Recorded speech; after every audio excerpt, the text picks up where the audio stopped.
جی بسم اللہ الرحمن الرحیم۔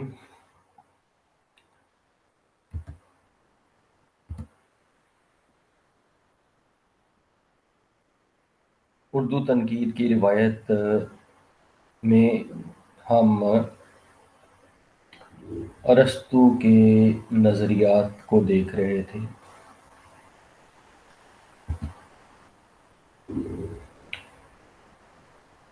آپ دیکھیے کہ ارسطو پہلا مفکر ہے، پہلا فلسفی ہے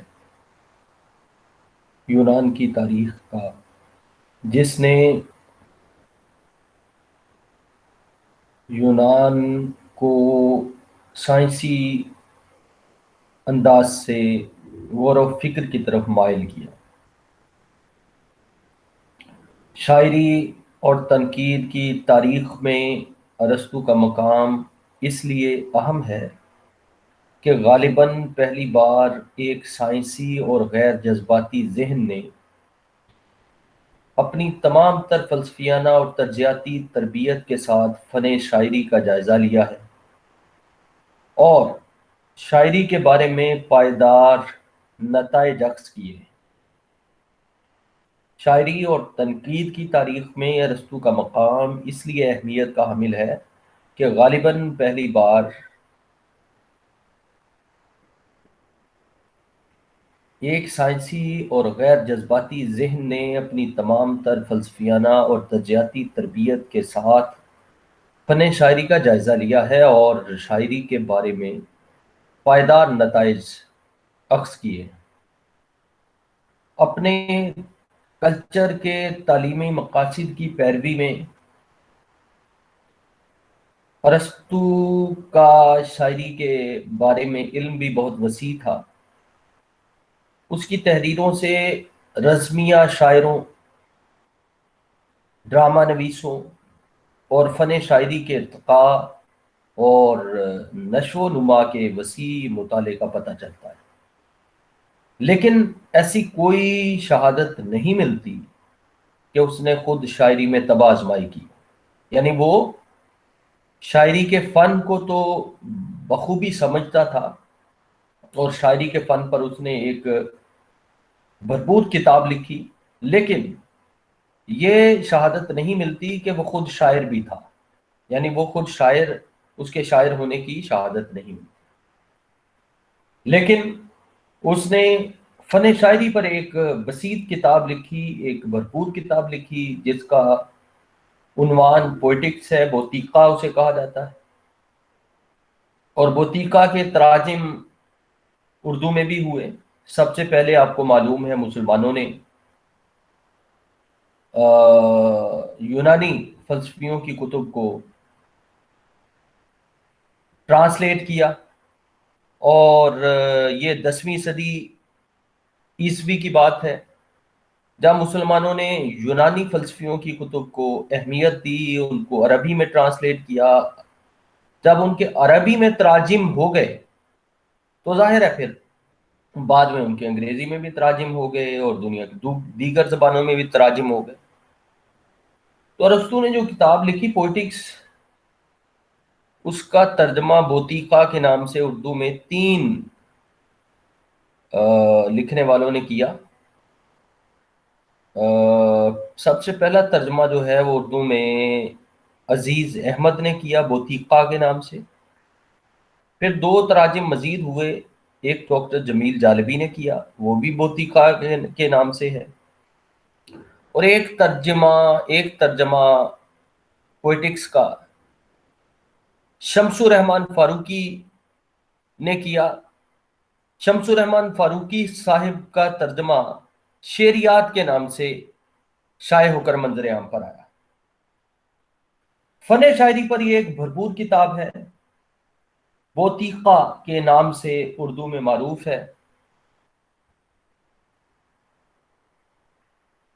جہاں تک ارسطو کی اپنی ذات کا تعلق ہے تو ارسطو خود کیا شاعر تھا، اس سلسلے میں کوئی شہادت نہیں ملتی، کوئی ایویڈنس نہیں ملتا۔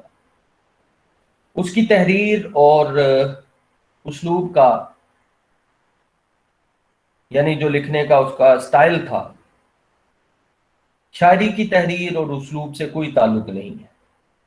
اس اعتبار سے ارسطو شاعری کو ایک آبجیکٹو شے کے طور پر قابل غور گردانتا ہے۔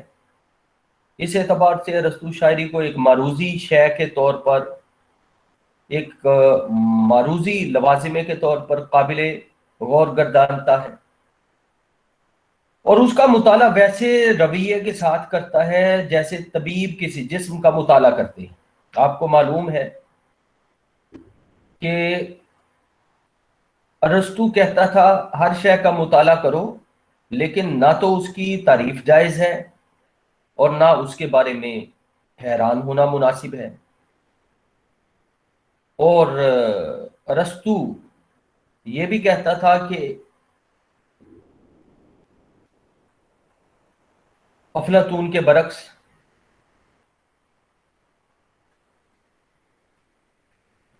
کیا کہتا تھا؟ ارسطو کہتا تھا کہ صورتیں اور اجسام حقیقی ہیں، اور اجسام ہی کی مدد سے تصورات کی دنیا تک، کانسیپٹس تک رسائی حاصل ہو سکتی ہے۔ ارسطو ہر اس شے کو حقیقی قرار دیتا ہے جس کا علم حواس کے ذریعے دستیاب ہوتا ہے۔ ارسطو ہر اس شے کو، ہر اس چیز کو حقیقت گردانتا ہے جسے حواس دائرہ علم میں لاتے ہیں، جس کا مطالعہ کیا جا سکتا ہے اور جو قابل پیمائش ہے۔ آپ کو یہ بھی معلوم ہے کہ افلاطون جسم کو غیر حقیقی اور موہوم قرار دیتا ہے، اور ظاہر ہے کہ کسی غیر حقیقی موہوم شے کا، موہوم چیز کا نہ تو مطالعہ کیا جا سکتا ہے اور نہ اسے بیماری سے نجات دلانے کی کوئی کوشش ہی ممکن ہے۔ تو بالکل ایسے ہی جیسے دیوار پر کسی انسان کے سائے کا نہ تو آپریشن ہو سکتا ہے، نہ اس کی نبض چیک کی جا سکتی ہے، اور نہ اس کا ٹیمپریچر چیک کیا جا سکتا ہے، اور نہ اسے دوا پلائی جا سکتی ہے، جبکہ ارسطو جو ہے وہ افلاطون کے برعکس جو ہے وہ اجسام کو حقیقی سمجھتا ہے، حقیقی قرار دیتا ہے، اور اجسام ہی کی مدد سے تصورات کی دنیا تک رسائی حاصل کرنے کی بات کرتا ہے۔ تو چونکہ وہ طبیب تھا، طبیب گھرانے سے اس کا تعلق تھا، اور اس کا مطالعہ ویسے رویے کے ساتھ کرتا ہے، شاعری کو معروضی آبجیکٹو سمجھتا ہے، شاعری کا مطالعہ جو ہے وہ بالکل ایسے کرتا ہے جیسے جو ہے اس کا فزیکل وجود ہے، یعنی وہ یہی تو کہتا ہے کہ حواس جو ہے وہ جس کا علم دیتے ہیں، تو اس کا مطالعہ جو ہے وہ معروضی بنیادوں پر آبجیکٹو انداز سے کیا جا سکتا ہے، اور اس کا مطالعہ ویسے رویے کے ساتھ کرتا ہے جیسے طبیب کسی جسم کا مطالعہ کرتے ہیں، یعنی آبجیکٹو وے میں، غیر شخصی انداز سے، معروضی انداز سے مطالعہ کرتا ہے۔ ریپبلک کے 10ویں باب میں، ریپبلک جو ہے وہ اس کے 10ویں باب میں افلاطون شاعری کے حق میں فن شاعری کے پرستاروں سے جس استدلال کی توقع کرتا ہے، وہ استدلال کون فراہم کرتا ہے؟ وہ استدلال ارسطو فراہم کرتا ہے۔ اب آپ دیکھیے، ریپبلک جو ہے وہ کتاب ہے افلاطون کی، ریپبلک افلاطون کی کتاب ہے۔ ریپبلک کے 10ویں باب میں افلاطون شاعری کے حق میں فن شاعری کے پرستاروں سے جس استدلال کی توقع کرتا ہے، جن دلیلوں کی فن شاعری کے پرستاروں سے افلاطون توقع کرتا ہے، امید رکھتا ہے، وہ استدلال ارسطو فراہم کرتا ہے، اور شاعری کی علمی اور فکری مدافعت کرتا ہے۔ مدافعت ایسے ہی، یعنی شاعری کی علمی اور فکری مدافعت ایسے ہی کرتا ہے جیسے جو ہے ایک بیکٹیریا اٹیک کرتا ہے انسانی باڈی پر، یا ایک کوئی باہر سے بیماری اٹیک کرتی ہے انسانی باڈی پر، حملہ آور ہوتی ہے انسانی جسم پر، تو انسانی جسم کے اندر، یعنی اس کے انٹرنل سسٹم کے اندر جو امیون سسٹم ہوتا ہے، مدافعت کا عمل ہوتا ہے، وہ ان کا مقابلہ کرتا ہے۔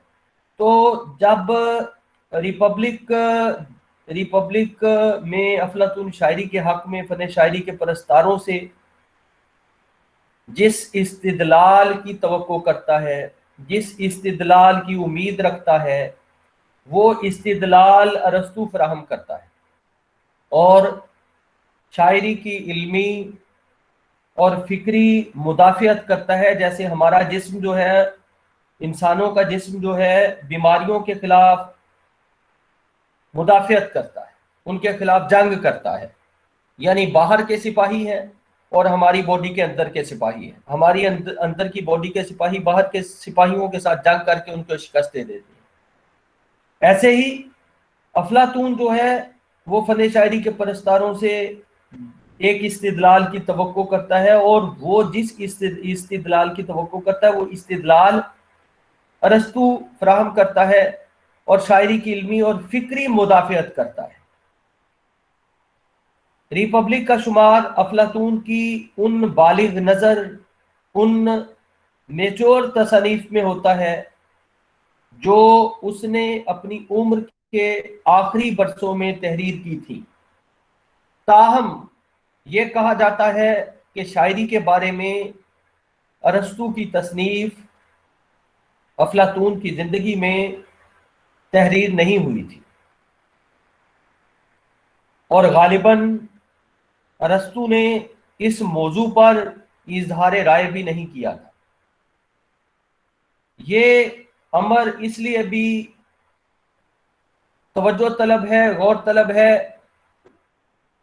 کہ استاد اور شاگرد کا رشتہ یونانی تہذیب میں، یونانی کلچر میں نہایت نہایت قابل احترام تھا۔ استاد اور شاگرد کا رشتہ یونانیوں میں نہایت قابل احترام تھا، اور اختلاف کے باوجود کوئی شاگرد اپنے استاد کے آگے زبان کھولنے کی جسارت نہیں کر سکتا، یعنی استاد کے ساتھ اختلاف ہے لیکن کوئی شاگرد استاد کے آگے زبان نہیں کھول سکتا تھا۔ یہی وجہ ہے کہ وہ اقوام فکری بنیادوں پر آگے نکل جاتی ہیں جو اپنے استاد کے ساتھ احترام کا رشتہ رکھتی ہے۔ استاد کی وفات کے کئی برس تک، استاد کی وفات کے بعد کئی برس تک ارسطو ان معنوں میں تعلیم و تربیت کے تدریسی عمل میں شریک نہ رہا جس طرح اس زمانے کے استادوں کا دستور تھا۔ استاد کی یعنی افلاطون کی وفات کے بعد کئی برس تک ارسطو ان معنوں میں تعلیم و تربیت کے تدریسی عمل میں شریک نہ رہا جس طرح اس زمانے کے استادوں کا دستور تھا۔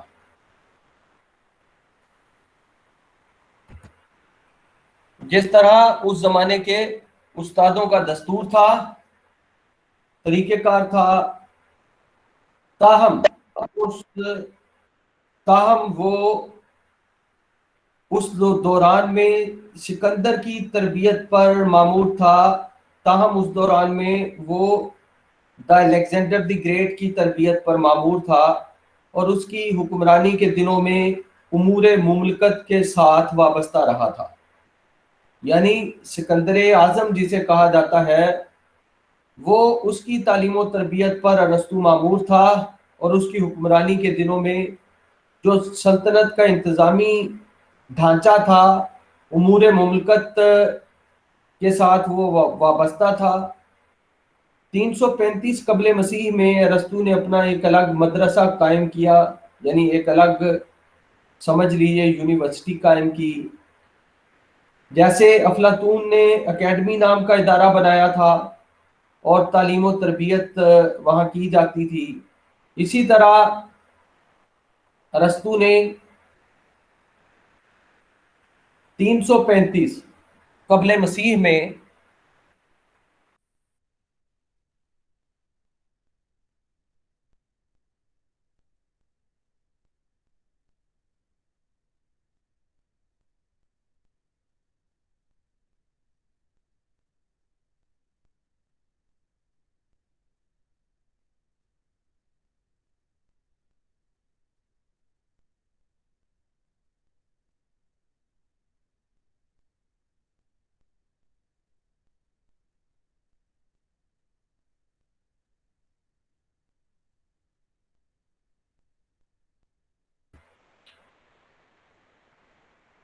جس طرح افلاطون نے ادارہ بنایا تھا اکیڈمی نام کا، اور یونان کے طالب علموں کی تعلیم و تربیت کا فریضہ سر انجام دیا جاتا تھا، اسی طرح 335 قبل مسیح میں ارسطو نے اپنا ایک الگ مدرسہ قائم کیا جسے لائسیم کے نام سے موسوم کیا گیا تھا۔ لائسیم، جسے لائسیم کے نام سے موسوم کیا گیا تھا، اس کی بیشتر کتابیں اسی دور سے تعلق رکھتی ہیں۔ ارسطو کی بیشتر کتابیں اسی دور سے تعلق رکھتی ہیں، اور افلاطون سے اختلاف کا رویہ بھی انہی ایام کے دوران نمایاں ہوتے دکھائی دیتا ہے۔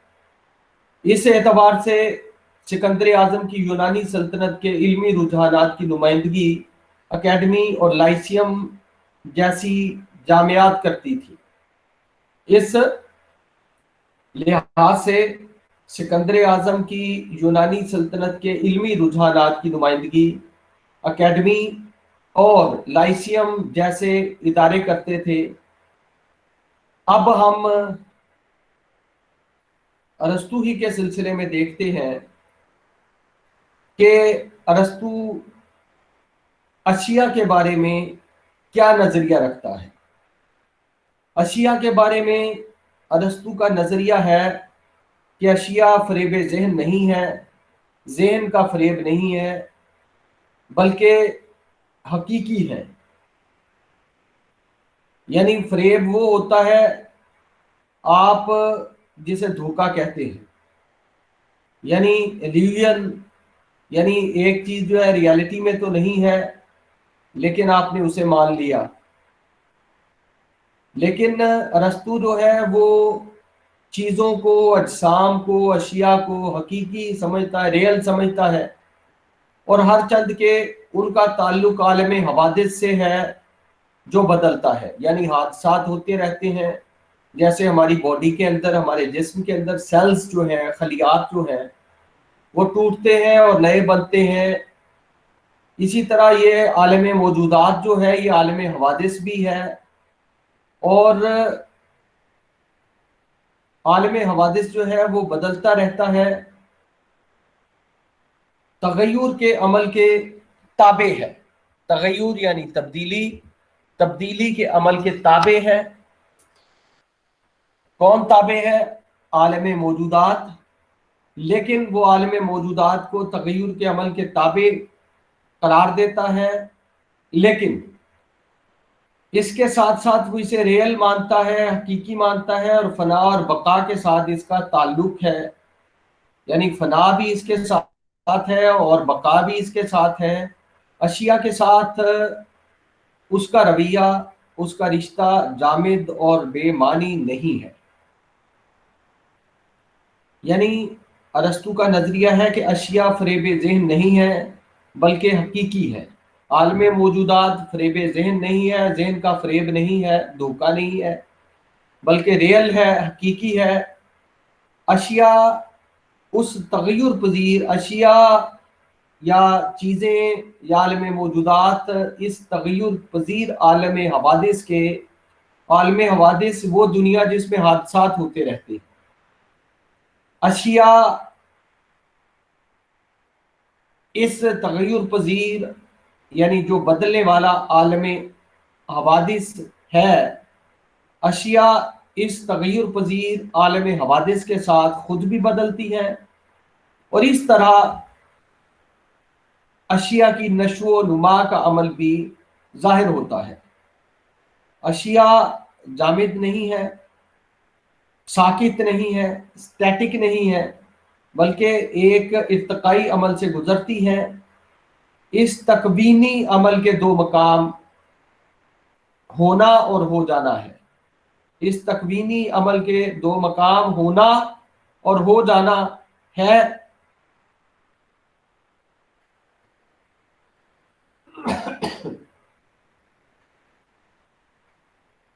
یعنی ہونا اور ہو جانا یہ دو عمل ہیں، اشیاء کے نشو و نما کی نشاندہی کرتے ہیں۔ یہ دونوں عامل، یہ دونوں عوامل یعنی ہونا اور ہو جانا، یعنی کن فیکون، ہونا اور ہو جانا اشیاء کی نشو و نما کی یہ دونوں عامل نشاندہی کرتے ہیں۔ ارسطو اس فکری اصول کا اطلاق شاعری کے فن پر کرتا ہے اور اس امر کو نمایاں کرتا ہے کہ شاعری کا فن بھی جامد نہیں ہے، شاعری کا فن بھی سٹیٹک نہیں ہے، ٹھہرا ہوا نہیں ہے، رکا نہیں ہے۔ شاعری کا فن بھی جامد نہیں ہے، بلکہ کسی زندہ شے کی طرح یہ بھی نشو و نما کے اصولوں کے تابع ہے۔ ٹریجڈی اور کامیڈی کی شاعری بھی ایسے ہی عمل سے گزرتی ہے۔ ٹریجڈی یعنی المیہ اور کامیڈی یعنی طربیہ، ٹریجڈی اور کامیڈی کی شاعری بھی ایسے ہی عمل سے گزرتی ہے، یعنی وہ جو نشو و نما کے اصولوں کے تابع ہے، ہونا اور ہو جانا، تو وہ شاعری کے فن کو سٹیٹک جامد ٹھہرا ہوا نہیں قرار دیتا، بلکہ آرگینک مانتا ہے، کسی زندہ شے کی طرح مانتا ہے کہ یہ بھی نشو و نما کے اصولوں کے تابع ہے، یعنی یہ بھی ایوولوشن پروسیس ارتقاء کے عمل کے تابع ہے۔ کون؟ شاعری کا فن۔ ارسطو اپنے رسالے بوتیقا کے چوتھے باب میں اس سوال کے ضمن میں کہ شاعری کی ابتدا کیسے ہوئی، شاعری کو انسانی فطرت کے تقاضوں کے ساتھ وابستہ کرتا ہے۔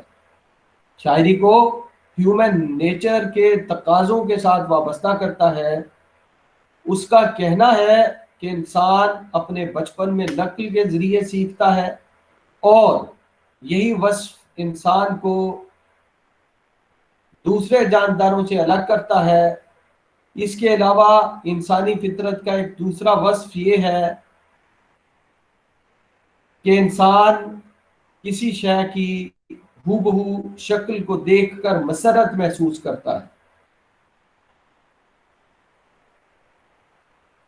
ارسطو اپنی کتاب پوئٹکس یعنی بوتیقا کے چوتھے باب میں اس سوال کے ضمن میں کہ شاعری کی ابتدا کیسے ہوئی، شاعری کو ہیومن نیچر کے تقاضوں کے ساتھ وابستہ کرتا ہے، انسانی فطرت کے تقاضوں کے ساتھ وابستہ کرتا ہے۔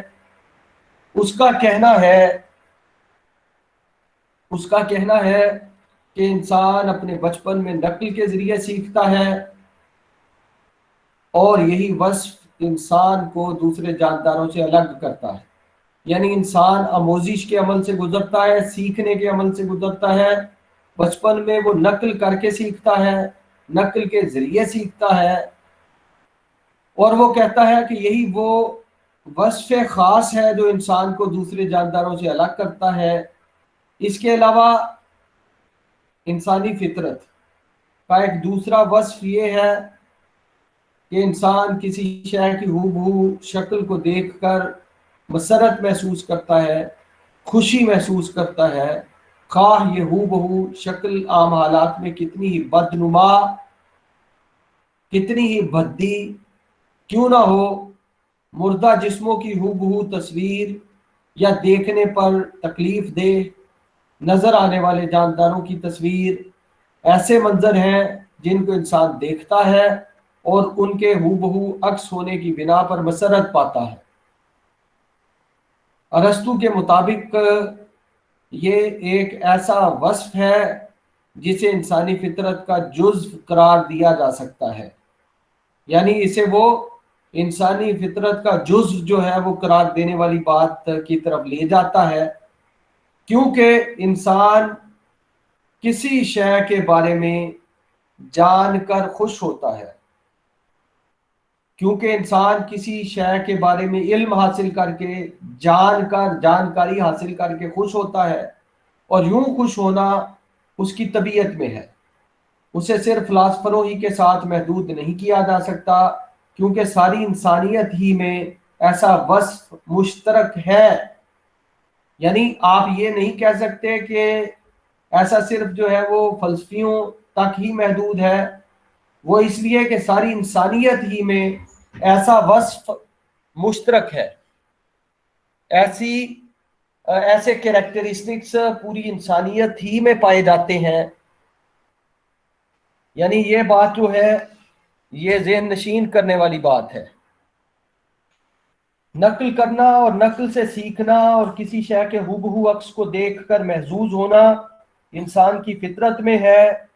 انسان کی فطرت میں موجود ان تینوں اوصاف کے ساتھ شاعری کے فطری رجحان کی ابتدا کو منسوب کیا جا سکتا ہے۔ نقل خارج کے ساتھ انسان کا تعلق قائم کرتی ہے، اور جیسے یہ تعلق قائم ہوتا ہے اشیاء کے عکس کے ساتھ محظوظ ہونے کی صلاحیت میں بھی اضافہ ہوتا ہے۔ اب آپ دیکھیے کہ ارسطو کے مطابق یہ ایک ایسا وصف ہے جسے انسانی فطرت کا جزو قرار دیا جا سکتا ہے، جسے وہ امیٹیشن کہتا ہے، نقل کہتا ہے، کیونکہ انسان کسی شے کے بارے میں جان کر خوش ہوتا ہے، مسرت حاصل کرتا ہے، اور یوں خوش ہونا انسان کی طبیعت میں ہے، انسان کی نیچر میں ہے۔ اس بات کو صرف فلسفیوں ہی کے ساتھ جوڑا نہیں جا سکتا یا فلسفیوں ہی کی حد تک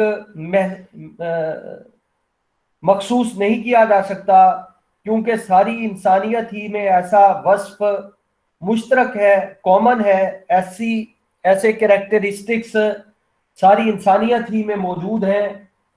نقل کرنا یعنی امیٹیشن، یا ارسطو کا جو کانسیپٹ آف امیٹیشن ہے، نقل کرنا اور نقل سے سیکھنا، نقل کے ذریعے لرننگ کرنا اور کسی شے کے ہو بہو عکس کو دیکھ کر محظوظ ہونا انسان کی نیچر میں ہے، انسان کی فطرت میں ہے۔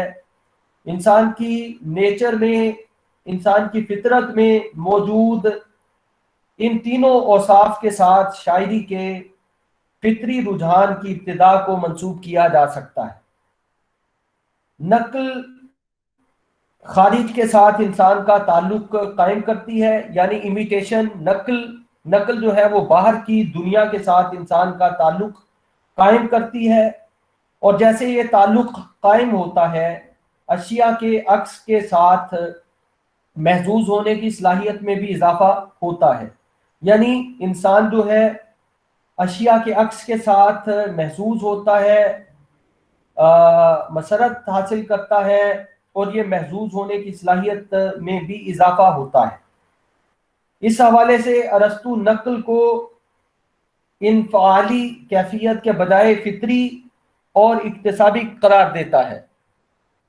یعنی ارسطو کیا کہتا ہے کہ اس حوالے سے ارسطو نقل کو، امیٹیشن کو انفعالی کیفیت کے بجائے فطری اور اکتسابی کیفیت قرار دیتا ہے اور مفید گردانتا ہے، انسان کے لیے فائدہ بخش قرار دیتا ہے۔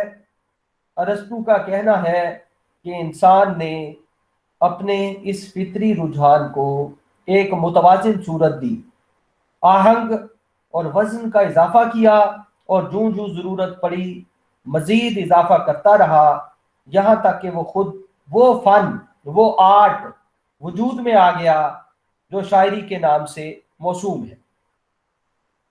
یعنی انسان جو ہے اس حوالے سے ارسطو کے مطابق کہ ارسطو نقل کو انفعالی کیفیت کے بجائے فطری، نیچرل اور اکتسابی کیفیت قرار دیتا ہے، یعنی جو امیٹیشن ہے، نقل ہے، اور نقل کو انسانوں کے لیے فائدہ مند گردانتا ہے، فائدہ مند قرار دیتا ہے، مفید مانتا ہے۔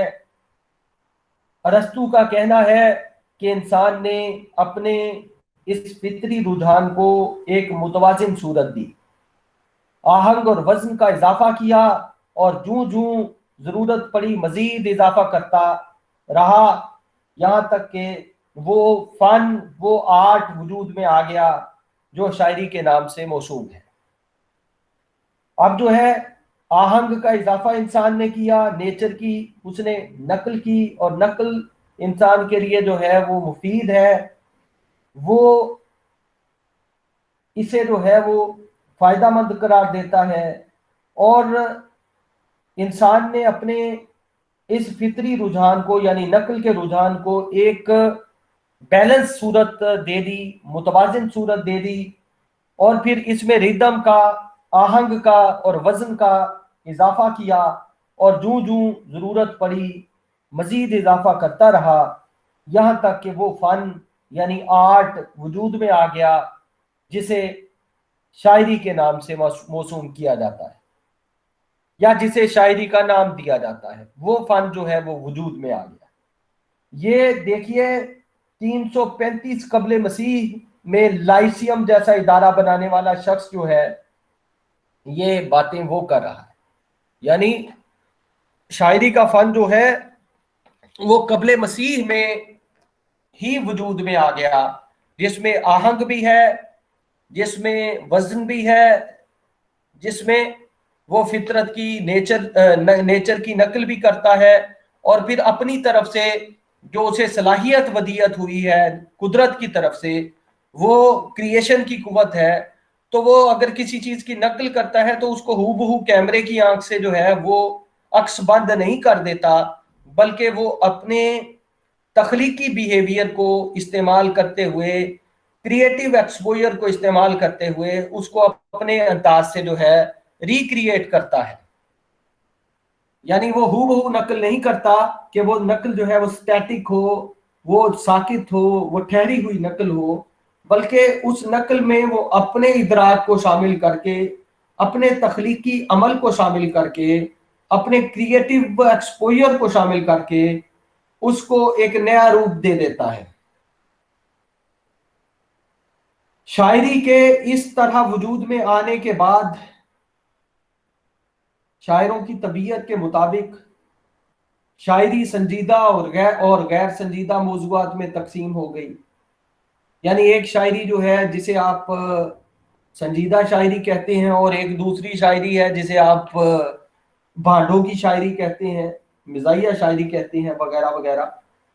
تو اس طرح جو ہے شاعری کے اس طرح وجود میں آنے کے بعد، یعنی نقل ہوئی، انسان نے نقل کی، نیچر کی، پھر اس میں جو ہے اس نے کیا کیا کہ اس نے جو ہے وہ اپنے فطری رجحان کے مطابق اس میں توازن پیدا کر دیا، اور پھر اس میں آہنگ اور وزن کو شامل کر دیا، اور پھر آہنگ اور وزن میں جو ہے وہ اضافہ ہوتا رہا، اور اس طرح جو ہے وہ فن شاعری وجود میں آ گیا۔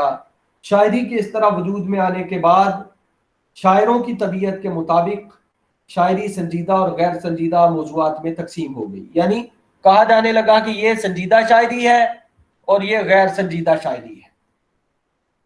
یعنی اس طرح سنجیدہ اور غیر سنجیدہ موضوعات میں شاعری تقسیم ہو گئی، منقسم ہو گئی۔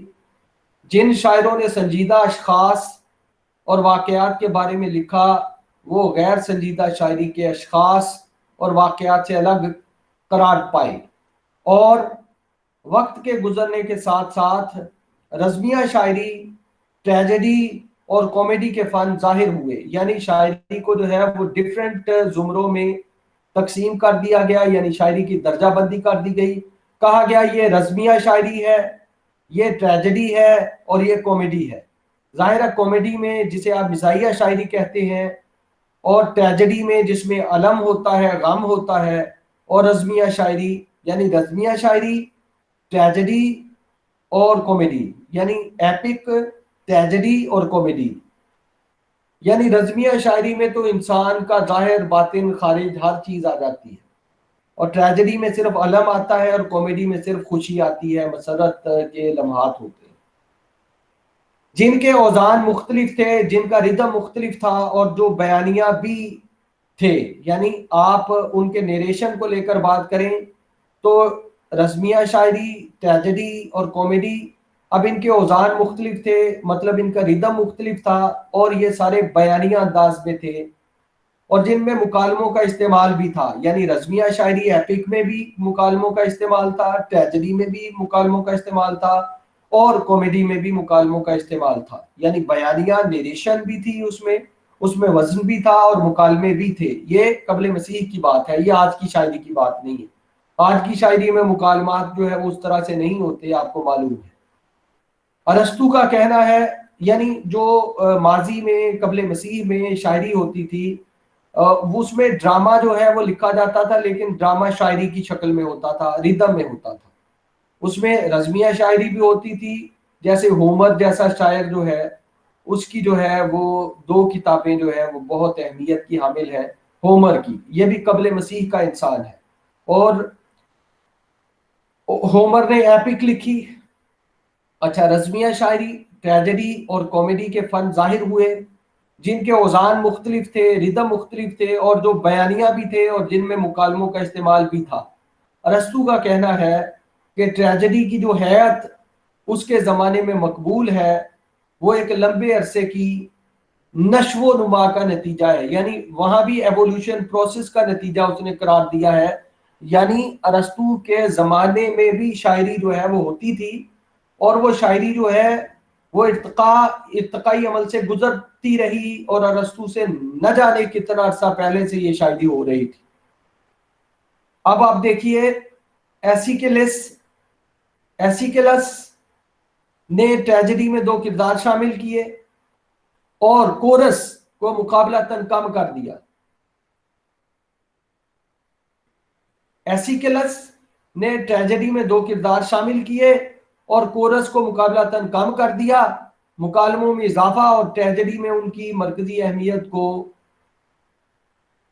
اسی ڈرامہ نگار کی ایسیکلس ڈرامہ نگار کی کوششوں سے منسوب کیا جا سکتا ہے. یعنی ایسیکلس نے کیا کیا؟ ایسیکلس نے ٹریجڈی میں 2 کردار شامل کیے اور کورس کو مقابلتاً کم کر دیا، مکالموں کا اضافہ کیا، اور ٹریجڈی میں ان کی مرکزی اہمیت کو اسی ڈرامہ نگار یعنی ایسیکلس کی کوششوں سے منسوب کیا جا سکتا ہے. ایسیکلس یہ ایک ڈرامہ نگار تھا، اور یہ بھی ظاہر ہے یونانی تھا اور ارسطو سے پہلے کا تھا. ایسیکلس نے کیا کیا؟ ایسیکلس نے ٹریجڈی میں 2 کردار شامل کیے اور کورس کو مقابلتاً کم کر دیا، مکالموں میں اضافہ، اور ٹریجڈی میں ان کی مرکزی اہمیت کو اسی ڈرامہ نگار یعنی ایسیکلس کی کوششوں سے منسوب کیا جا سکتا ہے.